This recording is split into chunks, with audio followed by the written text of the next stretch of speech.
I never imagined the man I trusted most could hide such a secret. But that evening, as I reached for my phone, a single message shattered everything I believed in. His words weren't meant for me. And when I confronted him, his confession left me frozen in disbelief. What would you do if the person you loved was hiding the unthinkable? We had what everyone would call a perfect life. I was married to my high school sweetheart, Matt, a man who could light up any room with his charm. We built a life together that felt unshakable. A cozy home, late-night conversations over wine, and a bond one believed was unbreakable. Matt was everything I thought I needed. He was attentive, caring, and always quick with a joke to lift my spirits. On weekends, we'd take long drives to nowhere, relishing the simple pleasure of being together. He was my anchor in a world full of chaos. But cracks started to show in ways I couldn't quite name. It wasn't that he had changed dramatically. It was the little things, like the way he'd linger too long on his phone, or the sudden excuses about working late. I brushed it off as my overthinking, convincing myself that every couple went through these phases. After all, Matt always came home to me, always kissed me goodnight. Still, there were moments when doubt would creep in. I'd remind myself of the times he held my hand during tough moments, like when I lost my father and felt like I'd lost a piece of myself. Matt had been my rock then, never letting me feel alone. How could a man who had been so solid in those moments ever betray me? The life we had built together was more than just a relationship, it was a foundation. Friends envied us, my family adored him, and I wore my marriage like a badge of honor. I thought I knew every corner of Matt's heart. But as I replayed moments in my mind, a nagging feeling began to grow. Were those lingering smiles and late-night text notifications just coincidences? Or were they signs of something deeper, something darker? I didn't want to believe it. I didn't want to question the life I had worked so hard to build. But there's always a moment when the truth refuses to stay hidden, when it breaks through the surface, no matter how much you try to ignore it. That moment for me was just around the corner. It started with the small things, the things you'd never think twice about until they began piling up. Matt's phone, which he once left lying around without a care, was now always in his pocket or face down on the table. At first, I chalked it up to him being cautious. After all, technology had a way of making us all a little paranoid. But then, there were the whispered conversations I'd overhear when he thought I wasn't listening. The words were always innocuous, yet the tone felt off. I brushed it aside. After all, we were both busy. Work was hectic, and I figured we were just in one of those phases where life got in the way of love. But then there were the nights. The way he'd come home late, reeking of cologne that wasn't his usual scent. Client meeting, he'd say, with that same charming smile that always disarmed me. I wanted to believe him. I really did. But the more I ignored it, the louder the signs became. Matt had always been affectionate, touching my hand during dinner, kissing my forehead before bed. Those gestures didn't stop entirely, but they felt mechanical. As if he was going through the motions, doing just enough to keep me from asking questions. Then came the texts. A notification flashed across his screen one evening while we were watching TV. And for the first time in years, I felt compelled to look. The name on the screen wasn't one I recognized. Just Sandy. My heart sank as Matt quickly grabbed the phone, his face giving nothing away as he slipped it back into his pocket. "Who's Sandy?" I asked casually, trying to keep my voice steady. Matt didn't even blink. "Oh, she's a new client," he said with ease, his tone as smooth as ever. "She's been a bit high maintenance, so I've been dealing with her personally." His explanation was plausible, and yet it left me feeling uneasy. Matt wasn't one to let clients get under his skin, or his schedule. I tried not to think about it. I focused on the parts of Matt that I loved, clinging to the memories of our happier days. But every time I closed my eyes, the image of his phone flashing with her name haunted me. The tipping point came one afternoon when I decided to surprise Matt at work. I'd baked his favorite cookies and thought it'd be a sweet gesture, a way to remind us both of what we had. But when I arrived at his office, the receptionist gave me a puzzled look. "Matt, he left for lunch a while ago," she said. "Oh," I replied, trying to mask my surprise. "Do you know where he went?" She shook her head. "He didn't say. Just that he had a personal appointment." I forced a smile, thanking her before heading back to my car. My mind raced as I gripped the steering wheel, my knuckles white. Matt never took long lunches, especially not for something personal. That wasn't him. Or at least it hadn't been. That evening, when he came home, I didn't say anything. I wanted to scream, to demand answers. But the fear of hearing the truth held me back. Instead, I watched him move around the kitchen, his movements as familiar as ever. He looked like the Matt I'd known for years. But something about him felt like a stranger. The cracks in our life were no longer subtle. They were widening, threatening to break apart everything we had built. And deep down, I knew it was only a matter of time before the dam burst. I wasn't sure I was ready for what would come spilling out when it did. Asterisk. The turning point came one late evening when Matt was out, again. He'd called to say he had a business dinner, his voice calm and steady, the same way it always was when he lied. I didn't argue. I just let him hang up. But the silence in the house was suffocating, and I found myself scrolling mindlessly through my phone, trying to distract myself. That's when Ryan messaged me. Ryan had always been there. A close friend of Matt's from college, he was practically family. He was the guy who'd show up unannounced with takeout when I was too tired to cook, or who'd make me laugh with stories about their wild college days. Ryan was safe, reliable, charming, but always respectful. Or at least, that's what I thought. The message was simple. Hey, everything okay? You seemed off last time we talked. I hesitated before replying, my fingers hovering over the screen. I didn't know why I felt the need to answer him, but I did. I'm fine. Just one of those days. His response was almost immediate. Want some company? It was innocent enough, or at least I told myself it was. And truthfully, I didn't want to be alone. So I said yes. Within 20 minutes, Ryan was at my door, a bottle of wine in one hand and a crooked smile on his face. Figured you could use this, he said, holding up the wine. Thanks, I replied, stepping aside to let him in. I didn't know you were still in town. Got some time off work, he explained, setting the bottle down on the counter. Thought I'd stick around for a bit. Besides, I wanted to check on you. You've seemed distant lately. I froze, unsure how to respond. Ryan always had a way of cutting through the surface, of seeing what I tried to hide. I forced a laugh, brushing off his concern. It's just work stress. You know how it is. He didn't look convinced, but he didn't push either. Instead, he poured 2 glasses of wine and handed one to me. To getting through the hard days, he said, raising his glass. To getting through, I echoed, clinking my glass against his. We sat in the living room, the conversation flowing easily at first. But as the night wore on and the wine loosened our tongues, the atmosphere shifted. Ryan's usual playful demeanor was tempered by something more serious, more intense. You know, he said, leaning forward, you don't have to pretend with me. I blinked, caught off guard. What do you mean? You don't have to act like everything's fine, he said softly. I can see it in your eyes, Linda. You're hurting. His words hit me like a punch to the gut. I opened my mouth to respond, but no words came out. Instead, my eyes filled with tears I hadn't even realized I was holding back. Before I knew it, Ryan was beside me, his hand resting lightly on my shoulder. Hey, he said gently, it's okay. You don't have to talk about it if you don't want to. His kindness broke something inside me. I turned to face him, my vision blurred with tears. I don't know what I'm doing anymore, Ryan, I admitted, my voice trembling. I feel like everything's falling apart. He didn't say anything, but the way he looked at me, steady, unwavering, made my chest tighten. You're stronger than you think, he said finally. But you don't have to go through this alone. His words were a lifeline, pulling me from the storm raging inside me. I didn't realize how close we were until I felt the warmth of his hand on mine. The touch was simple, innocent, but it sent a jolt through me that I couldn't ignore. For a moment, neither of us moved. The air between us felt charged, heavy with something unspoken. I should have pulled away. I should have said something to break the tension. But I didn't. Instead, I let myself lean into him, just slightly, just enough to feel the steady rhythm of his heartbeat. His hand moved to my cheek, his thumb brushing away a tear. Linda, he began, his voice low, almost a whisper. I knew what was about to happen, and every part of me screamed that it was wrong. But when his lips met mine, I didn't pull away. The kiss was soft at first, tentative, as if he was giving me the chance to stop it. But I didn't. I couldn't. When we finally broke apart, I was breathless, my heart pounding in my chest. This is crazy, I whispered, my voice trembling. Maybe, Ryan said, his forehead resting against mine. But it feels real. And it did. For the first time in months, maybe years, I felt something real, something undeniable. And I wasn't sure I wanted it to stop. Asterisk, I thought I could keep it hidden, that the tangled web of emotions could stay locked behind closed doors. But secrets have a way of unraveling, no matter how tightly you try to hold them together.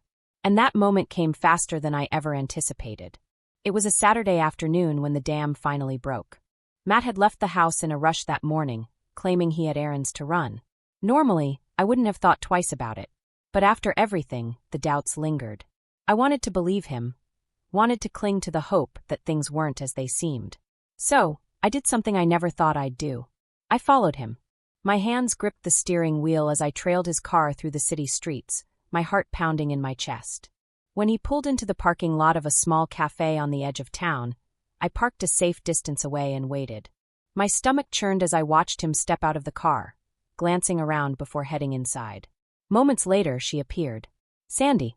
She was younger than me, prettier too, with long blonde hair that caught the sunlight as she walked. My chest tightened as I watched her smile at Matt, her hand brushing his arm as they entered the cafe together. It wasn't a business meeting. I knew that much. I sat there for what felt like an eternity, watching through the window as they laughed and talked like they didn't have a care in the world. My mind raced with questions, with anger, with hurt. But amidst the storm of emotions, one thought stood out. I had been right all along. I wanted to confront him right then and there, to march into that cafe and demand answers. But the thought of making a scene, of exposing myself in front of her, held me back. Instead, I drove away, my hands trembling on the wheel. When I got home, Ryan was there. He was standing on the porch, his hands in his pockets, a worried expression on his face. I was in the neighborhood, he said, his voice calm but laced with concern. You seemed upset the other night, and I just wanted to check on you. The sight of him was like a balm to my frayed nerves. Without thinking, I stepped into his arms, burying my face in his chest. He's cheating on me, I whispered, the words tumbling out before I could stop them. Ryan stiffened, his arms tightening around me. Are you sure? He asked gently. I nodded, the tears streaming down my face. I saw him with her. I saw the way he looked at her. Ryan didn't say anything. He just held me, his hand running soothingly down my back as I sobbed into his shirt. In that moment, I felt like the ground beneath me had crumbled, leaving me with nothing to hold on to but him. That evening, Matt came home, his usual charming smile plastered on his face. Hey babe, he said, leaning in to kiss me. I turned away, my stomach churning at the thought of his lips on mine. What's wrong? What's wrong? I repeated, my voice trembling with anger. You tell me, Matt. Where were you this afternoon? His smile faltered, his brow furrowing in confusion. I told you I had errands. Don't lie to me, I snapped, my voice rising. I saw you. I saw you with her. For a moment he just stared at me, his mouth opening and closing like he didn't know what to say. Then he sighed, running a hand through his hair. Linda, it's not what you think. Don't you dare. I cut him off, my voice shaking with fury. Don't you dare stand there and lie to me. He hesitated, and in that hesitation I saw the truth. He wasn't going to deny it. He couldn't. It just happened, he said finally, his voice barely above a whisper. I didn't mean for it to, but what? I demanded, my heart breaking with every word. You didn't mean to fall into bed with someone else? You didn't mean to betray me. It wasn't like that, he insisted, stepping closer. I never stopped loving you, Linda.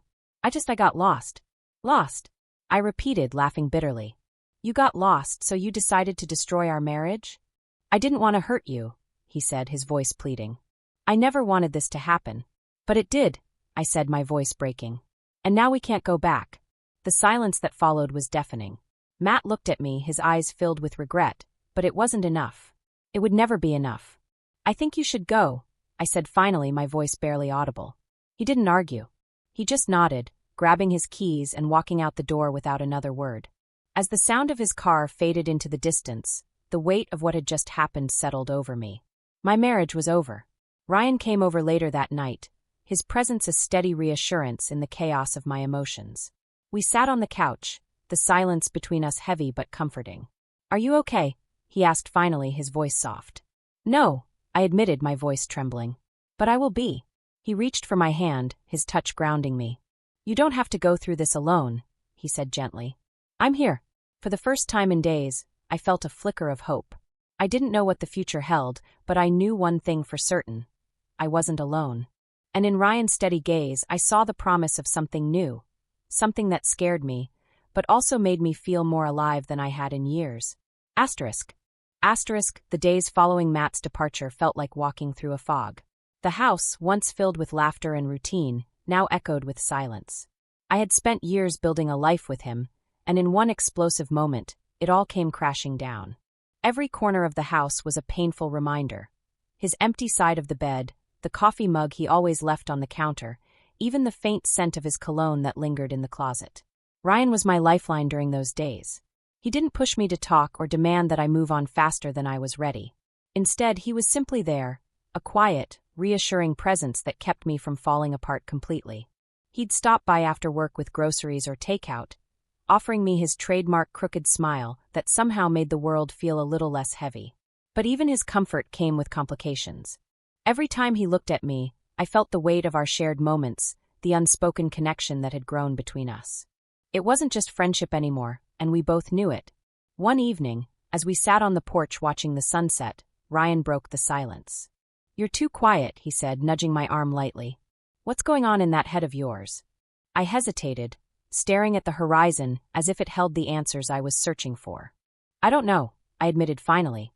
"It's like, I don't know who I am without him." Ryan leaned back in his chair, his gaze steady. "You're still you, Linda. You've always been more than just Matt's wife." His words struck a nerve, and I felt tears prick at the corners of my eyes. "It's not that simple," I said, my voice trembling. "We had a life together. And now it's just gone." "It's not gone," he said softly. "It's just different." I turned to look at him, my chest tightening at the sincerity in his expression. "How do you do that?" I asked. "How do you make everything sound so simple?" "It's not simple," he said, his voice low. "But you deserve to be happy, Linda. And if Matt couldn't see that, then that's his loss, not yours." His words were like a balm to my battered heart, but they also stirred something deeper. Because the truth was, I wasn't just grieving the loss of my marriage. I was also wrestling with the feelings that had been growing for Ryan. The turning point came a few nights later. I was in the kitchen, trying to distract myself with mundane tasks, when Ryan showed up unannounced. He stepped inside, his expression serious but gentle. "We need to talk," he said, his voice steady. I nodded, my stomach twisting with a mix of anticipation and fear. "Okay." We sat in the living room, the air between us heavy with unspoken words. Ryan leaned forward, his elbows resting on his knees as he looked at me. "I've been trying to give you space," he began. "But I can't keep pretending that nothing's changed between us." My heart raced as his words sank in. "Ryan, just let me say this," he interrupted gently. "I know this isn't easy. I know you're going through a lot. But I also know how I feel about you. And I think you feel it too." I looked away, my hands twisting together in my lap. "It's not that simple," I said, my voice barely above a whisper. "I know it's not," he said. "But sometimes the best things in life aren't simple." His words hung in the air, and for a moment, all I could hear was the sound of my own heartbeat. When I finally looked at him, the vulnerability in his eyes undid me. "I'm scared," I admitted, my voice trembling. "I don't know how to do this." Ryan reached for my hand, his touch steady and reassuring. "You don't have to do it alone," he said softly. "Whatever happens, we'll figure it out together." In that moment, something inside me shifted. The fear didn't disappear, but it was joined by something else. Hope. Hope that maybe, just maybe, there was a chance for me to start over. To build something new. To find happiness again. Ryan didn't kiss me that night. He didn't push me to make a decision. He just stayed, his presence a quiet reminder that I didn't have to face the fallout of my broken marriage alone. But even as I began to lean on him more, the weight of our situation loomed over me. What would people think if they found out? Would they see me as a woman rebuilding her life, or as someone who moved on too quickly? Would they understand the depth of my feelings for Ryan, or would they judge me for finding solace in him so soon after Matt? The fear of judgment was suffocating, but every time I looked at Ryan, I felt a flicker of courage. He wasn't just a distraction or a rebound. He was someone who saw me for who I truly was, someone who made me feel alive in a way I hadn't in years. In the weeks that followed, I began to let go of the life I had with Matt. It wasn't easy, and there were days when the grief felt overwhelming. But with Ryan by my side, the weight became a little easier to bear. And slowly, I started to believe that maybe, just maybe, there was a chance for me to find happiness again. On my own terms. Asterisk. The first rays of dawn often brought clarity, and one morning, as I stood by the window sipping my coffee, I realized how far I'd come. The house, once a symbol of my shattered marriage, no longer felt suffocating. It was still quiet, but the silence felt different, less lonely, more peaceful. And for the first time in what felt like forever, I could breathe. Ryan's presence had become a constant, but he never pushed. He let me navigate my own path, offering support without demanding answers. It was his patience that allowed me to reflect, to process, and to ask myself the hardest questions. What did I want? Who was I without Matt? And more importantly, who did I want to be moving forward? One evening, as we sat on the porch watching the stars, I found the courage to speak. I've spent so much of my life trying to be what everyone else wanted me to be, I began, my voice trembling. First as Matt's wife, then as the woman who was supposed to hold everything together when it fell apart. But I don't want to live like that anymore. Ryan turned to me, his gaze steady and full of quiet understanding. What do you want, Linda? He asked, his voice soft but insistent. I looked at him, my chest tightening with both fear and determination. I want to live for myself, I said, the words surprising even me. I want to let go of the guilt, the expectations, and all the things that have held me back. I want to feel free. A small smile tugged at the corners of Ryan's lips, and he reached for my hand. You deserve that, he said simply. And I'll be here no matter what. His words brought tears to my eyes, but this time they weren't tears of sadness. They were tears of relief, of gratitude, of hope. For so long, I had been trapped by the fear of what others would think, of being judged for moving on, for finding happiness again. But in that moment, I realized that my happiness was mine to claim, and no one else had the right to take that away. The days that followed were filled with small steps toward a new beginning. I donated the things in the house that no longer felt like mine, Matt's old shirts, the trinkets we had collected together. Each item I let go of felt like shedding a weight I had been carrying for too long. Ryan and I didn't rush into anything. We took our time, allowing the relationship to grow naturally.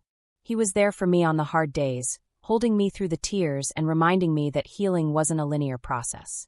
And on the good days, he made me laugh, made me feel alive, made me believe that happiness was possible again. But it wasn't just about Ryan. It was about me, rediscovering who I was, what I loved, and what made me feel whole. I started painting again, something I hadn't done in years. I reconnected with old friends, people I had pushed away in my attempts to keep up the facade of a perfect marriage. And slowly, I began to see myself not as a woman defined by her past, but as someone capable of building a new future. One evening, as Ryan and I walked along the beach, the sun setting behind us, he turned to me and said, I know this hasn't been easy for you, but I need you to know how proud I am of you. His words hit me in a way I didn't expect, and I felt tears prick at the corners of my eyes. I wouldn't have made it through without you, I admitted, my voice trembling. You would have, he said firmly, his hand brushing against mine. Because you're stronger than you think. In that moment, I realized he was right. I had found strength in myself that I didn't know existed. And while Ryan had been my anchor, it was my own determination that had allowed me to let go of the past and step into the unknown. As we stood there, the waves crashing gently against the shore, I felt a sense of peace I hadn't felt in years. My story wasn't perfect, and it didn't fit into the neat little box I had once imagined for myself. But it was mine, and that was enough. Looking up at Ryan, I smiled, a real, genuine smile that came from a place of healing. Thank you, I said softly. For everything. He squeezed my hand, his gaze steady. Always, he said. And as the sun dipped below the horizon, I knew that this wasn't the end of my story. It was just the beginning. Asterisk. If you were in Linda's shoes, what would you have done? Life often forces us to make impossible choices, ones that test our strength and redefine who we are. Share your thoughts in the comments below, and don't forget to like and subscribe for more stories that explore the complexities of love, betrayal, and redemption. Stay tuned. Our next story will leave you questioning everything you thought you knew about trust.